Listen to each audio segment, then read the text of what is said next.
बौद्ध धर्म ने चुनौती जब दी सनातन धर्म को, और ऐसी चुनौती दी जब अशोक ने स्वीकार किया, सनातन धर्म के गिरावट का काल वहां से शुरू होता है। जब बौद्ध धर्म को राज्याश्रय प्राप्त होता है, और राज्याश्रय प्राप्त होने के बाद बौद्ध धर्म ने जो कुकर्म किया है वो भी इस पुस्तक में है। मैं जब कार्यक्रम समाप्त हो गया, रात में अवसर मिलेगा, उसको फोटोकॉपी करा के दे दूंगा, संयोग से है, श्रमण ब्राह्मण संघर्ष चैप्टर है।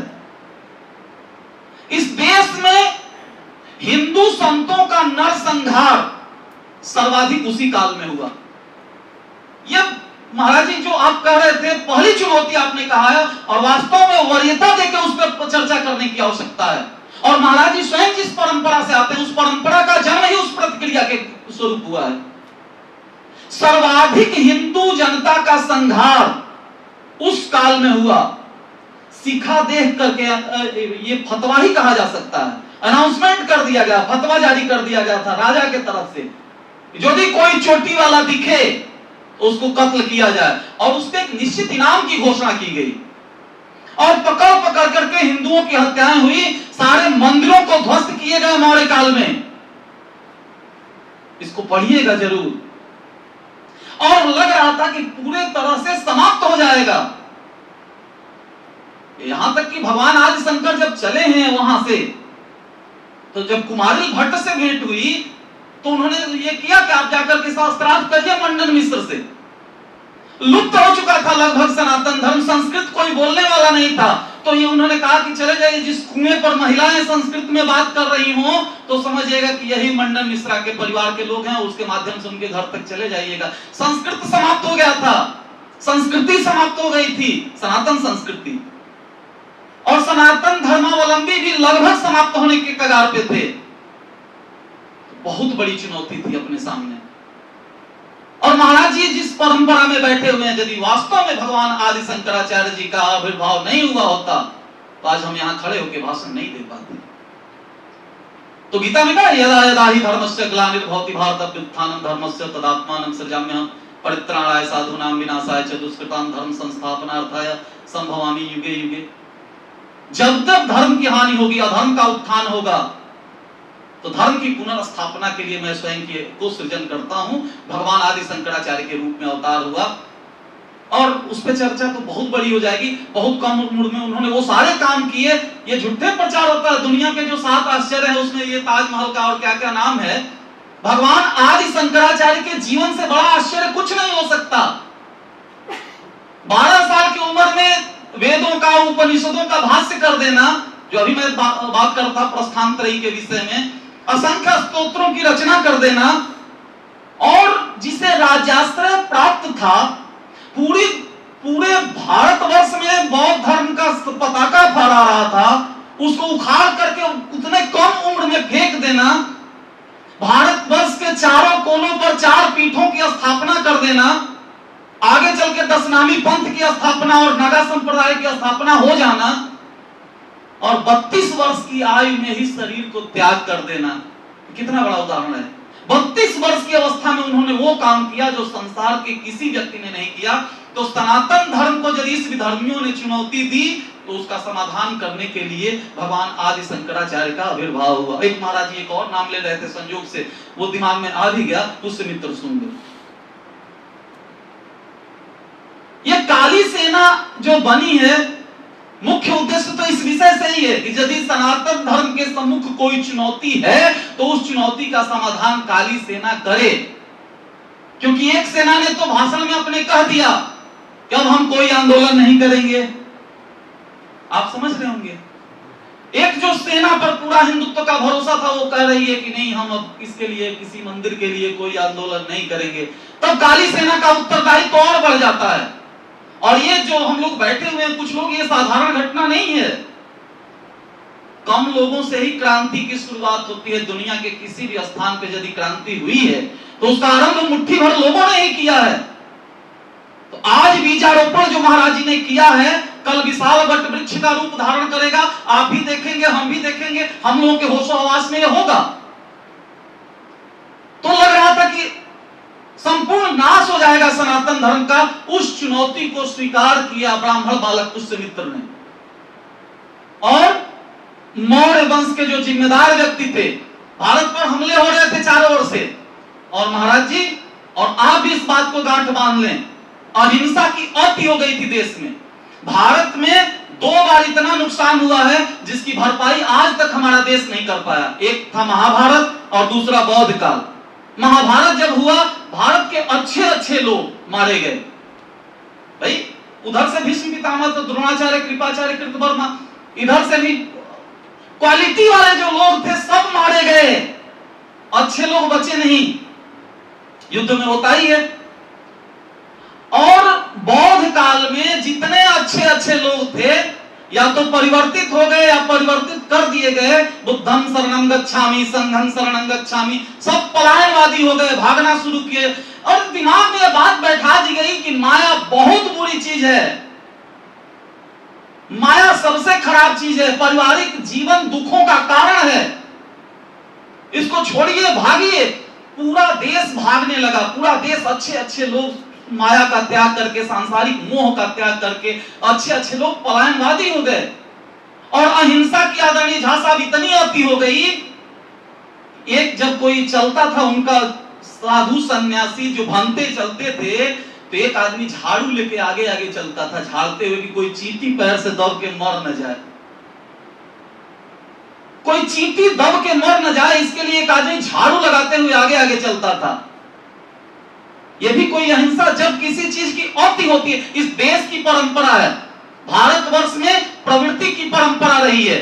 प्रारंभ में प्रवृत्ति अर्थात भोग की, और जब भोग ज्यादा बढ़ता है तो मनुष्य के अंदर स्वतः त्याग की भावना आती है, और जब त्याग बहुत बढ़ता है तो भोग की भावना आती है, फिर भोग बढ़ता है तो त्याग आता है, त्याग बढ़ता है तो भोग आता है। सब मेरी भाषा समझ में आ रही है ना? प्रवृत्ति की मात्रा बढ़ती है देश में तो निवृत्ति की परंपरा आती है। वेद प्रवृत्ति मूलक थे, उपनिषदों ने निवृत्ति का मार्ग दिखाया, और बौद्ध धर्म ने निवृत्ति को चरम पे पहुंचाया। सब छोड़ के निवृत्त हो जाइए। अब पूरा देश क्लीब हो गया, क्लीब मतलब हिजड़ा। देश परतंत्र होने लगा बहुत तेजी से, अब लग रहा था कुछ बचेगा नहीं।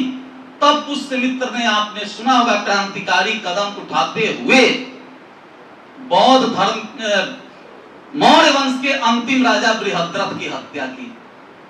एकमात्र यही विकल्प है, जब त्याग होगा तो भोग आएगा।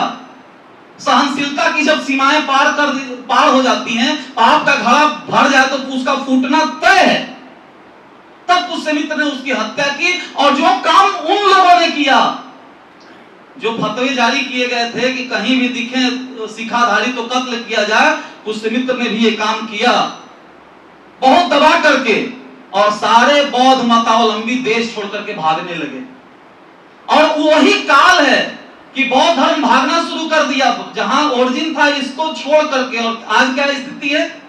मैं जहां रहता हूं कुशीनगर में, कुशीनगर में पूरा भगवा रंग में रंगा हुआ है। अभी इलेक्शन हुआ है, तो जो चुनाव हुए हैं उत्तर प्रदेश में, कुशीनगर में 6 विधानसभा सीटें हैं और 6 भाजपा जीती है, जहां उन्होंने बुद्ध ने निर्माण प्राप्त किया था, और जहां बुद्ध ने उपदेश दिया था सारनाथ में। बनारस की सारी सीटों ने पर भाजपा ने विजय प्राप्त किया। तो जो भी बौद्ध धर्म के, गया में, आपने बौद्ध गया का नाम सुना होगा, जहां पे ज्ञान प्राप्त किया था बुद्ध ने, आज हमारे परिवार के लोग जाके वहां पिंडदान करते हैं, बहुत प्रचंड भीड़ होती है। बौद्ध धर्म का कुछ भी अवशेष नहीं रह गया था, और यही कारण था कि बौद्ध धर्म ने खुद को समेटना शुरू किया। और आज क्या है, उधर चले गए बर्मा में, थाईलैंड, जापान, चाइना, कंबोडिया, इधर के तरफ। तो उस चुनौती को स्वीकार किया अपने लोगों ने, और उस चुनौती का समापन किया। आगे जो नौ बौद्ध की समस्या है, जो टाइम है कि नहीं, खत्म कर दे रहे हैं तो एक सेशन होगा प्रश्नोत्तर का, जल्दी अब खत्म करते हैं। खैर, तो जो नई समस्या है नौ बौद्धों की समस्या, ये क्या कहते हैं, मजे लेके समझिएगा इसको। रात में हम चर्चा कर रहे थे, ये सब कहते हैं कि महाभारत झूठा है, ये हुआ नहीं था। रामायण झूठा है, ये पंडितों ने नॉवेल की तरह कल्पना कर ली। एक और कहते हैं कि झूठा है, दूसरी ओर अपने समाज में जाके कहते हैं राम बड़ा अत्याचारी था, उसने शंबुक का वध कर दिया। द्रोणाचार्य बहुत गलत आदमी था, उसने एकलव्य का अंगूठा काट लिया। एक और कहते थे कि ये कुछ था ही नहीं, सब फर्जी है, प्रोपेगेंडा है। सोचिएगा कितना दोगलापन है। एक और कहते हैं ये सब घटनाएं नहीं घटी हैं, ये कोरी कल्पना है। एक और भड़का रहे हैं, नहीं, द्रोणाचार्य ने ये कर दिया, राम ने शंबुक को मार डाला। जब कोई सनातन धर्म का त्योहार आता है तुरंत इनका बयान शुरू होता है। अभी हम लोगों का कुछ था त्योहार, अभी तो इन लोगों का नहीं, आज तो अशोक अष्टमी है, कोई त्योहार अभी था 1 महीने के भीतर। कुछ हिंदू त्योहार का तो कहा कि नहीं अशोक अष्टमी है। होली जब आती है, हमारे यहाँ जब होली आती है तो ये बोलते हैं कि ना ये तो हम मूल निवासियों का पर्व है। सुने होंगे आप, तो सोशल मीडिया का जमाना है। होलिका मूल निवासी थी, हिरण्यकश्यप हमारा राजा था और प्रहलाद को पंडितों ने भरमा करके विद्रोह करा दिया और तब से हमारे ऊपर अत्याचार हो रहा है। वो एक सांसद थी, पता नहीं क्या नाम था, जिसने भाषण दी थी, कोई फूले भाषा में किए, ब्राह्मणों ने ऐसे उसको, हाँ सावित्रीबाई फूले, ऐसे कर दिया और हम मूल निवासियों पर उस समय से अत्याचार हो रहा है। हम लोगों ने पूछा उन लोगों से, याद करें कि प्रहलाद पढ़ने जाता था तो ब्राह्मणों ने बरगला दिया, हिरण्यकश्यप राजा था तो ब्राह्मणों ने मरवा दिया। और एक और आप लोग कहते हैं कि दलित को राजा बनने का अधिकार ही नहीं था। भाई आप कहते हैं दलित को राजा बनने का अधिकार ही नहीं था और आज कह रहे हैं कि हिरण्यकश्यप हमारा मूल निवासी राजा था। समझ में आ रही बात? आप लोग कह रहे हैं कि दलित वर्ग को पढ़ने का अधिकार नहीं था, आप चिल्ला के कह रहे हो कि प्रहलाद पढ़ने जाता था तो भरमा देते थे लोग। उसी में बोली है, आप सुनिएगा वीडियो में, प्रहलाद पढ़ने जाता था। भाई तुम तो कह रहे हो पढ़ने का अधिकार ही नहीं था, तुम तो कह रहे हो वो राजा बन ही नहीं सकता था। ये जो चुनौतियां इन लोगों ने पेश किया है बार बार, नवबौद्धों ने, आज सबसे ज्यादा भयानक ये समस्या है। आगे इस्लाम पे थोड़ी सी चर्चा कर लेते हैं। बिहार में एक स्टेशन है बख्तियारपुर, रेलवे स्टेशन का नाम है बख्तियारपुर। तो पूछा किसी ने कि ये किसके नाम पे है, तो बख्तियार खिलजी के नाम पे है। तो बख्तियार खिलजी कौन थे? तो वही थे जिन्होंने नालंदा विश्वविद्यालय को जलाया था, जो 6 महीने तक भारतीय पांडुलिपि और पुस्तकें जलती रही।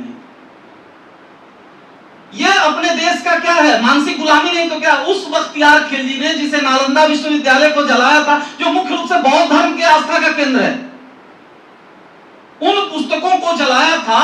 और आज क्या स्थिति है, उसके नाम पे स्टेशन बना हुआ है। जिस औरंगजेब ने काशी विश्वनाथ से लेकर के असंख्य मंदिरों को ध्वस्त कराया, वो इरफान हबीब जैसा व्यक्ति कह रहा है, जो पूर्णतः इस्लामिक रंग में रंगा हुआ इतिहासकार है, उसने स्वीकार किया है कि औरंगजेब ने असंख्य मंदिरों को, हालांकि उसके स्वीकार करने की आवश्यकता नहीं है, असंख्य मंदिरों को तोड़वाया औरंगजेब ने। कितने काफिरों, हम काफिर है ना उनके नजर में, उनका कत्ल कराया। और उसका सम्मान इसलिए करते हैं वो लोग, अपना भोजन टोपी बीन करके करता था।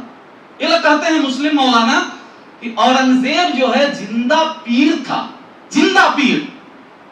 औरंगजेब जिंदा पीर है कि क्योंकि सब अत्याचार करे वो जायज है, लेकिन अपना जो भोजन करता था वो अपने टोपी बीन करके और उसको बेच करके करता था।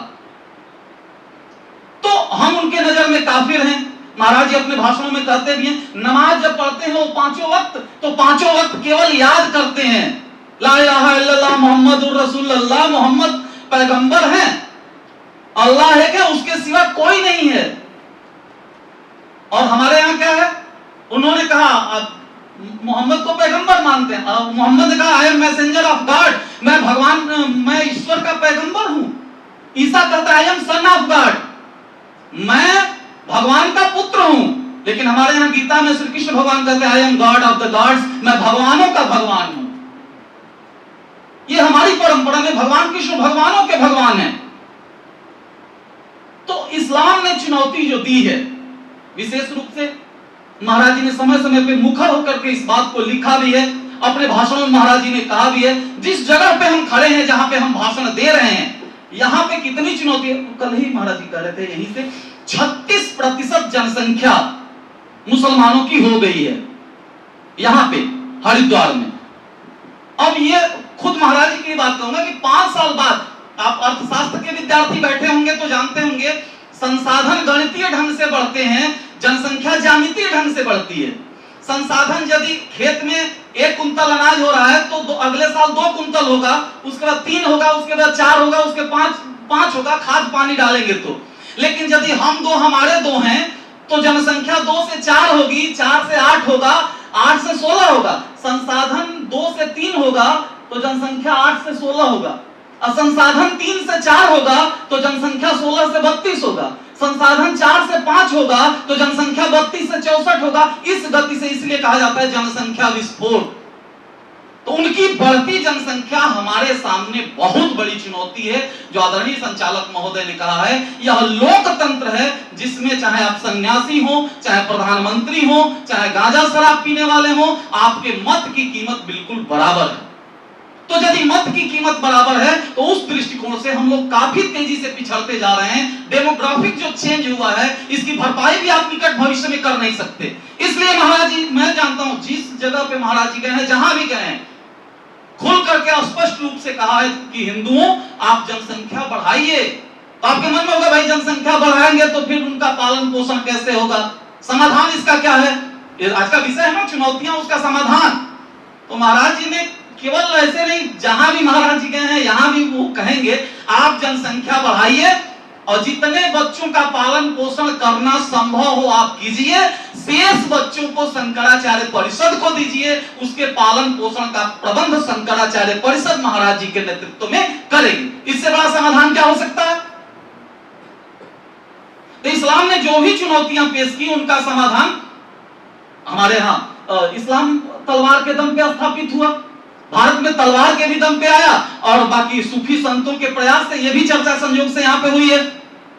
इस्लाम की स्थिति यह है कि यदि इस्लाम में किसी व्यक्ति को आप अच्छा मानेंगे और आपने उसको उपराष्ट्रपति बना दिया, यदि किसी मौलवी को उपराष्ट्रपति आपने बना दिया तो हामिद अंसारी की तरह बनेगा और कहेगा कि हमको भारत में डर लग रहा है। यदि आप उसको मुख्यमंत्री बना देंगे तो फारूक अब्दुल्ला की तरह हो जाएगा। यदि आप उसको सीए बना दिए तो क्या था, याकूब मेमन हो जाएगा वो। इस ढंग से यदि आप इस्लाम में कोई नेता पैदा हो जाए तो ओवैसी की तरह हो जाएगा। हाँ, हीरो बन गया तो शाहरुख खान और आमिर खान की तरह हो जाएगा। कितना मतलब आपने पिक्चर देखा होगा पीके, चुनौती देखिएगा, समाधान 1 मिनट में समझ में आएगा। चुनौती दिया उसने पीके बना करके। भगवान शंकर का जितना मजाक उड़ाया गया उस फिल्म में, आप में से अधिकांश लोगों ने देखा होगा। पीके से भगवान का देवी देवताओं के सामने कितनी बड़ी चुनौती है। फिल्में प्रभावित करती हैं समाज को, और उसने चुनौती दी उस पिक्चर के माध्यम से, और उसकी कमाई इस देश में हुई थी 600 करोड़। 600 करोड़ अपने लोगों ने दिया उस चुनौती को। लेकिन अपने देश की परंपरा है, भारत रत्न गर्भा है। उसके कुछ ही दिन बाद एक फिल्म बनी साउथ में, बाहुबली, और उसमें जो उसका नायक है भगवान शिव को, जो एक फिल्म में अपमानित करके 600 करोड़ कमाया, लेकिन भगवान शिव को सम्मानित करते हुए जो उस प्रभास है, शिवलिंग को उठाता है कंधे पर और लेके जाता है पानी ऊपर से, सबने देखा होगा, और शिव तांडव बज रहा है पीछे से उस फिल्म में। उत्तर भारत का कोई साहस नहीं करेगा ऐसा बनाने का। और जटाटवी गलत जल प्रवाह पावित स्थले गले बलंबे बज रहा है ना पीछे से, और वो 600 करोड़ की कमाई हुई थी। आप नेट पे देखिएगा, बाहुबली की कमाई हुई 2000 करोड़। एक और मूवी है ठंडा जी, तो 2000 करोड़, 2000 करोड़। तो लग रहा है ना कि यदि चुनौती वो हमें दे रहे हैं तो हम भी, ऐसा नहीं है, हिंदू समाज भी जागृत हो रहा है और उन चुनौतियों का माकूल जवाब भी दिया जा रहा है। उत्तर प्रदेश में यदि कोई दंगा करता है, नोटियाल साहब कह रहे थे यहाँ के मुख्यमंत्री या तो योगी से सीखें, नहीं तो हट जाए, कुछ दिन के लिए योगी को यहाँ बुला लें, ऐसे कह रहे थे। उत्तर प्रदेश में क्या है, कानून बना हुआ है कि यदि कोई विधर्मी दंगा करता है तो उससे वसूली होगी, जो सरकारी नुकसान होगा उससे वसूला जाएगा। चुनौती का समाधान ऐसे भी होता है। और एक उदाहरण आपको बता रहा हूं, उत्तर प्रदेश में लखनऊ में दंगा हुआ था, दंगाई चिन्हित किए गए और उनसे वसूली की गई।